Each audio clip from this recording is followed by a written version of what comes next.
नमो बुद्धाय। जय भीम।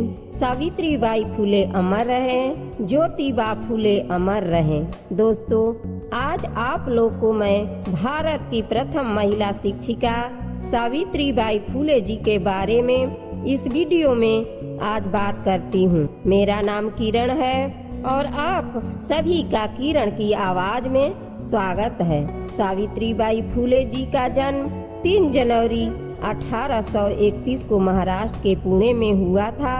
एक माली परिवार में उनका जन्म हुआ था, जो देश की पहली महिला शिक्षिका बनी। जीवन में याद रखना, नारी कभी हारती नहीं, उसे हराया जाता है। लोग क्या कहेंगे यह कह करके बचपन से ही डराया जाता है। आज जब आप पुल में पहुंचते हैं तो good morning sir, good morning ma'am कहते हैं, लेकिन आज मैं जिनके बारे में बात करने जा रही हूँ, अगर वो नहीं रहती, भारत में नहीं हो, तो शायद हम सब, आप लोग सब गुड मॉर्निंग सर ही कहते, क्योंकि मैम तो भारत की पहली महिला शिक्षिका सावित्रीबाई फुले जी। एक बार की बात है कि जब सावित्रीबाई जी अंग्रेजी के किताब पढ़ने की कोशिश कर रही थी, तो उनके पिताजी खंडोजी महाराज ने देख लिया और वो किताब के पन्ने को फाड़ कर फेंक दी। सावित्रीबाई फुले जी पिता के नाम खंडोजी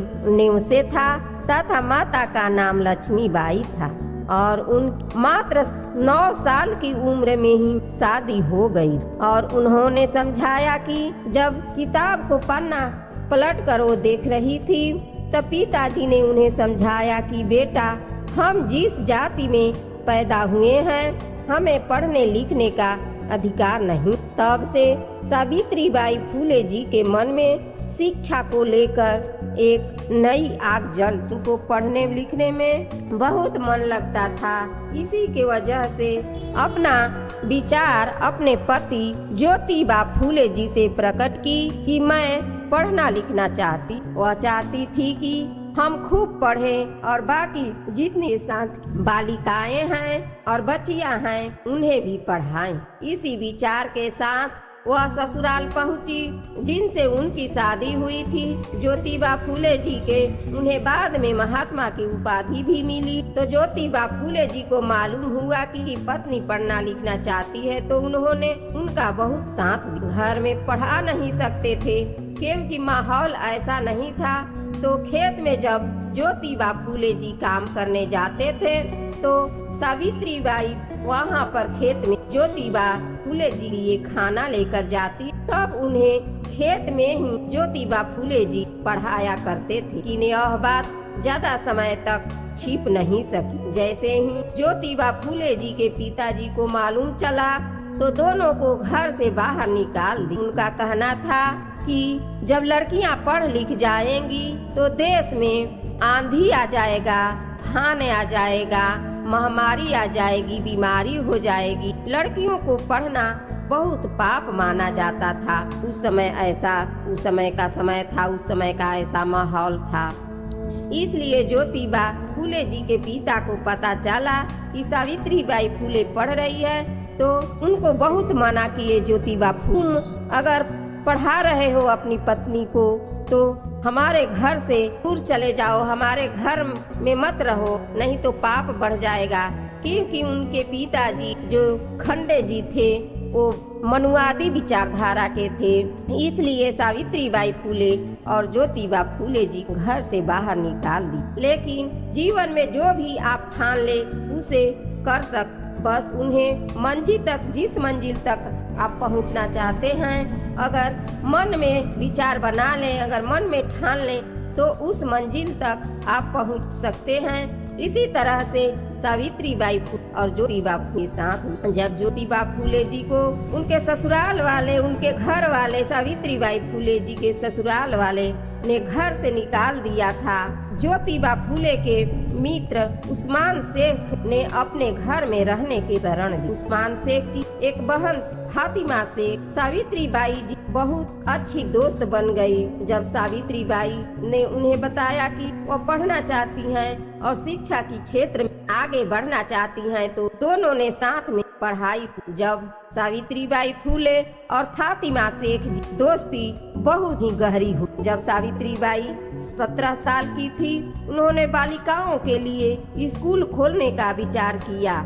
आज के समय में 17 साल की वह उम्र होती है जब बच्चे अपनी पढ़ाई करने, लेकिन उम्र में सावित्रीबाई टीचर बनना चाहती और बाकी बच्चों का भविष्य सुधारना चाहती, लड़कियों का भविष्य सुधारना चाहती। सबसे बड़ी समस्या थी कि स्कूल कहाँ खोलने का तो विचार बन गया था, लेकिन उसके लिए न संसाधन भी नहीं थे, पैसे भी नहीं थे और घर भी नहीं मिल रहा था सावित्रीबाई जी। तब फातिमा शेख के घर में ही समय 1848 पहला स्कूल आ गया। 1851 तक आते आते 3 और स्कूले जा रहे थे और ऐसे करते करते 4 साल में और 150 बालिकाएं इन स्कूलों में शिक्षा ग्रहण कर रहे। सावित्रीबाई फूले ने अपनी पति और उनके दोस्त उस्मान शेख की मदद से समाज में एक नया रास्ता बनाया, लेकिन राह इतनी आसान नहीं। जब वह स्कूल पढ़ाने के लिए जाती तो समाज के कुछ लोग, मनुवादी विचारधारा के लोग, जिन्हें यह पसंद नहीं था कि पिछड़े वर्ग के लोग, दलित वर्ग के लोग, महिलाएं पढ़े लिखे,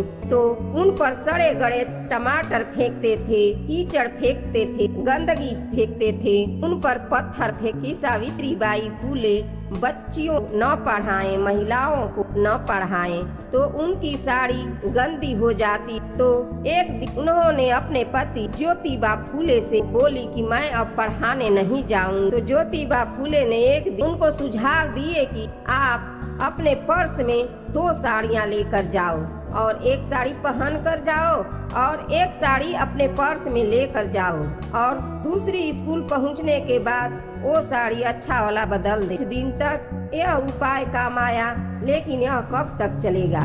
एक दिन जब एक व्यक्ति ने सावित्रीबाई फूले को धमकी की, अगर उन्होंने पढ़ाना बंद नहीं किया तो वह उनका बुरा हाल करेगा। वहाँ बहुत लोग मौजूद थे, लेकिन कोई उन्हें बचाने नहीं आया। उनके आगे आकर वो खड़ा हो गया, वो व्यक्ति जो ब्राह्मण समाज का था, जो मनुवादी विचार का था। सावित्रीबाई फूले आगे बढ़ी और बढ़कर उस आदमी को जोर से एक तमाचा लगा दिया।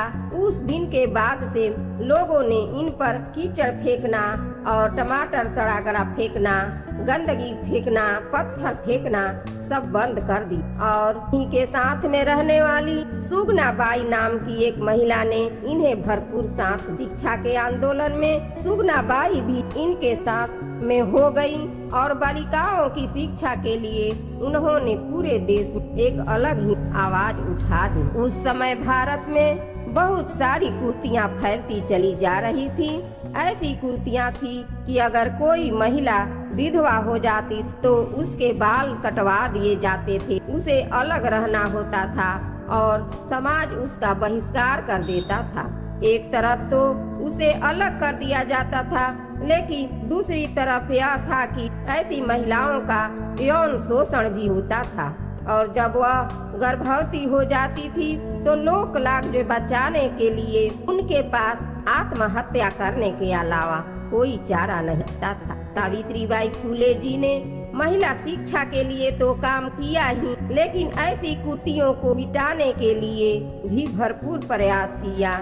चाहे वह छुआछूत, सती प्रथा, बाल विवाह या विधवा विवाह। सावित्रीबाई फूले ने विधवा विवाह भी बहुत सी महिलाओं को करवाया। सावित्रीबाई ने कुर्तियों को खत्म करने के लिए बहुत ही संघर्ष किया, बहुत ही अथक प्रयास किया, बहुत ही मेहनत। जिस समाज से उन्हें ताने सुनने को मिलता था, उसी समाज की महिलाओं को बचाने के लिए, मनुवादी समाज की महिलाओं को बचाने के, ब्राह्मण समाज के महिलाओं को बचाने के लिए कि जो महिला विधवा हो जाती को अलग कर दिया जाता था, उनको एक मंदिर में दासी बनाकर रखा जाता था।